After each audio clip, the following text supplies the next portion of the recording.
All right, I'm going to edit another photo. This one is not a photo stack, and I'm going to show you don't need a photo stack. This one's pretty dark. Let me show you the photo right now. This is a photo of me after I got done flying my drone. I really like the sky the way it is, and I want to edit this section right here. So the way we're going to do that, let me reset my menus over here. I've got my menus here that I want to work with, but let me show you a tip right off the bat. This menus, these are called panels, and they can get very daunting if you get too many of them open. I am in solo mode. What that means is when I click on one of these, the other one will shut down. And if I click on another one, that one will shut down, and only one panel at a time will be open.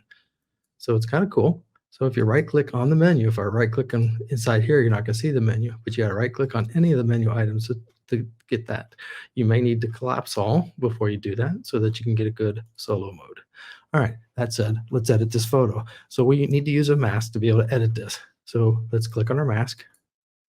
And I'm going to select the sky. And I don't want to edit the sky. I played with this before, and it did not select the background very well. It just selected the background and left me. So I just want all of this, including me. So I'm selecting the sky, which doesn't not include me. And then I'm going to click the invert here, or I can come to the three dots and choose invert here. So either way, and that picks it.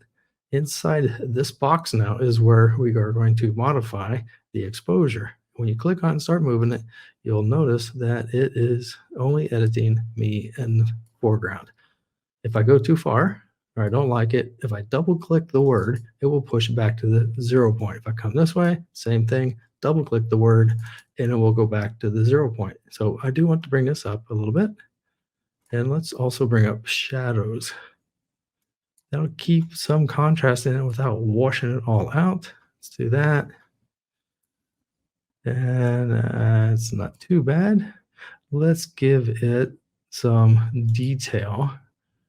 Let's increase the sharpness on me in the background just a little bit. Noise, if I go back and forth, you really don't see a whole lot of change, so I'm not going to mess with that.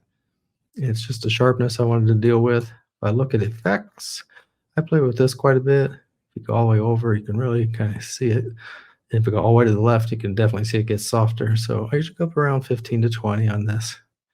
So 17 is good. Clarity, same thing. If I go all the way up, it really punches it. Come down here, it makes it really soft. So again, I go a little bit positive. Dehaze, I either don't mess with it all or I go left. And I really don't have anything to dehaze. Double click, recenter it. So that's it. That's not too bad. That's a quick edit.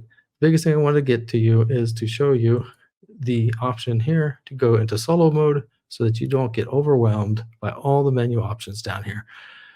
Doug Gabbard, practicing photography, getting better one photo at a time.